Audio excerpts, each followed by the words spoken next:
Good morning সবাইকে। আজকে আমরা এইচএস ইংলিশ সাজেশন 2024-এর সেকেন্ড পার্ট মানে পোয়েমের পার্টে এসছি। ঠিক আছে, আজকে দেখো 2024-এর মেন পোয়েম, সব থেকে ইম্পর্টেন্ট মেন পোয়েম যেটা হচ্ছে দ্য পোয়েট্রি অফ আর হচ্ছে এ অ্যাসলিপ ইন দ্য ভ্যালি। ঠিক আছে, এই দুটো মোস্ট ইম্পর্টেন্ট। আর এই দুটো তোমরা একটু দেখে যাবে, shall I compare thee to a summer's day আর হচ্ছে তোমার এখানে অনেক কিলিং এ ট্রি থেকে আমি দুটো কোশ্চেন দিচ্ছি, দুটো কোশ্চেনের মধ্যে যদি আসে দুটো কোশ্চেনের মধ্যে আসবে, নাহলে আসবে না। ঠিক আছে, দেখো দ্য পোয়েট্রি অফ আর্থ আমি কী লিখেছিলাম, he takes lead in summer. এই কোশ্চেনটা বড় কোশ্চেন লেখানো আছে, ঠিক আছে, দেখে নেবে ভালো করে। How does Keats show that the poetry of earth never dead বা জাস্টিফাই দ্য পোয়েম। ঠিক আছে, অর্থাৎ এই কোশ্চেনটা দিতে পারি, how does Keats show that the poetry of earth never dead, এটাও দিতে পারি, বা জাস্টিফাই অফ দি পোয়েম এটাও দিতে পারি। এই দুটোর কিন্তু অ্যান্সার কিন্তু একই। তোমরা পোয়েমের সবথেকে যেটা অসুবিধা হয়, তোমরা গুলিয়ে ফেলো। দেখো কোশ্চেন হয়তো দেখো তোমাদের করার মধ্যে দিয়েছে, কিন্তু তোমরা বুঝতে পারছো না কোন কোশ্চেনটার অ্যান্সার হবে এটা। ঠিক আছে, ওই জন্য আমি কিছু কিছু কোশ্চেন দুটো করে দিয়ে দিয়েছি, এই দুটো কোশ্চেনে একটাই অ্যান্সার হবে। আমি দেখবে তোমাদের যখন নোট আমি লিখেছিলাম, সেই নোটের ক্ষেত্রে তোমাদের আমি দুটো তিনটে করে কোশ্চেন লিখে একটা অ্যান্সার করেছিলাম। কোনটা দেখবে দুটো কোশ্চেন লেখানো ছিল, কোনটা তিনটে, কোনটা চারটে অবধি কোশ্চেন লেখানো ছিল। সেই চারটে কোশ্চেনে কিন্তু একটাই অ্যান্সার লিখেছিলাম। সেগুলো কিন্তু ভালো করে দেখে যাবে, কারণ ওই কোশ্চেন হয়তো ভেরিয়াস টাইপসে দেবে, কিন্তু তোমার অ্যান্সারটা দেখবে ওইটাই হবে। সেক্ষেত্রে তুমি কনফিউজ হয়ে যাবে যে আমি অ্যান্সারটা লিখবো কি লিখবো না। এটা প্রোজের ক্ষেত্র।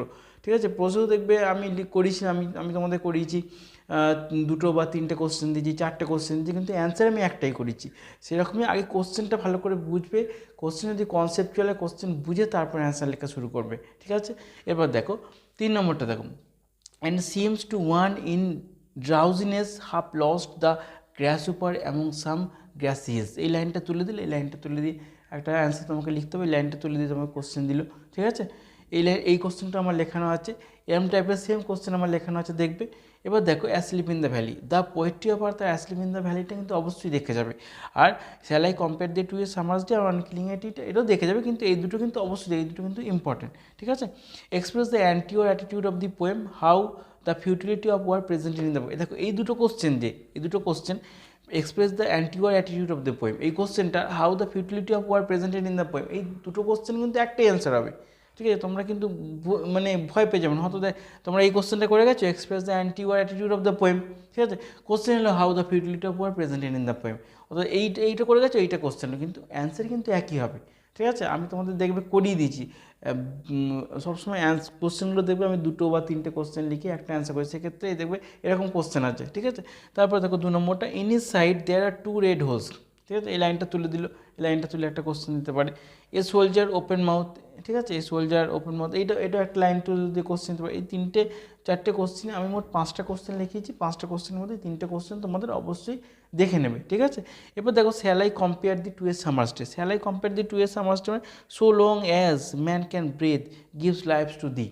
ঠিক আছে, এই লাইনটা তুলে একটা কোশ্চেন লিখেছিলাম, এটা দেখে যাবে। তারপর দেখো how does the poet compare the beauty of his friend to a summer's day. ঠিক আছে, এই কোশ্চেনটা ফ্রেন্ডের সাথে সামার ডে কীভাবে তুলনা করেছেন কবি, এটা হতে পারে। বা ফ্রেন্ডের সাথে সামার ডের যে ডিফারেন্সটা, যদি ডিফারেন্স দেয় তাহলে কিন্তু একই অ্যান্সার হবে। এখানে কি বলেছে, how does the poet compare the beauty of his, compare করে তুলনা করেছে, কিন্তু যদি ডিফারেন্স দিল সেক্ষেত্রে কিন্তু অ্যান্সারটা একই হবে, কোশ্চেনটা আলাদা হলো, অ্যান্সার কিন্তু একই হয়ে যাবে। ঠিক আছে, তারপর দেখো হোয়াই, এটা দেখো এই যে আছে না, why does the poet think that a comparison between the beloved youth and a summer's day. ঠিক আছে, এইটা দেখো এখানে বিলাভড ইউথ আর টু এ সামার্স ডে, এই দুটো, এই কোশ্চেনটা বা বিলাভড ফ্রেন্ড আর সামার্স ডে, এই দুটো কোশ্চেন কিন্তু অ্যান্সার কিন্তু একটাই।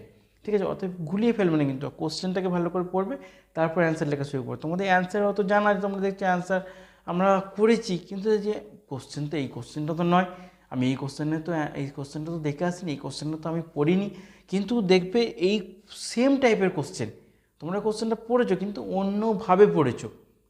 ঠিক আছে, এটা যেমন বললাম না, express the entire attitude of the poem, এটা আর how the futility of war presented in the poem, দুটো কোশ্চেনের উত্তর কিন্তু একটি হবে, কিন্তু তোমরা এইটা পড়েছো, এটা পড়োনি। তো তোমাদের কী মনে হবে, যা আমি এইটা অ্যান্সারটা পারবো না, এই 5 নম্বর 6 নম্বরের কোশ্চেন আমাকে ছেড়েই দেবে? কখনোই না, তোমরা কোশ্চেনটা ভালো করে পড়বে, তারপর অ্যান্সারটা দেবে। এগুলো কিন্তু ঘুরিয়ে দেয়, ঘুরিয়ে কোশ্চেন মানে কনসেপচুয়াল কোশ্চেন, তুমি পোয়েমটা পড়ে ঠিকঠাক বুঝেছো কি না, তুমি যে 1 বছর ধরে পড়ছো সে তোমার কাছে কনসেপ্টটা ক্লিয়ার কি না, ওই জন্য বোঝার জন্য তোমাকে ঘুরিয়ে কোশ্চেন দিতে পারে, কিন্তু কখনো তোমরা ভয় পেয়ে যাবে না। ঠিক আছে, এরপর দেখো অন কিলিং এ ট্রি থেকে তোমরা এই দুটো কোশ্চেন করবে, আর করার দরকার নেই। ওই on killing a justify the title of on killing a tree, এই কোশ্চেনটা, and then it is done, এই দুটো কোশ্চেন করে যাবে, দেন ইট ইজ ডান। এই কোশ্চেনটার সাথে দেখবে আমি এর সাথে আরও দুটো কোশ্চেন লিখে একটা অ্যান্সার করেছিলাম। Justify the title of A killing a tree, এই কোশ্চেন আরেকটা কোশ্চেন লিখেছিলাম, দিয়ে দুটো কোশ্চেন লিখে একটা অ্যান্সার করেছিলাম। অতএব তোমরা কিন্তু কোশ্চেন অন্যদিকে ঘাবড়ে যাবে না, কোশ্চেনটাকে ভালো করে পড়বে, কি বলতে চাইছে কোশ্চেনটা সেটা আগে দেখবে, তারপর কিন্তু অ্যান্সার করবে। ঠিক আছে, সবাই ভালো থেকো, ভালো করে এক্সাম দেও।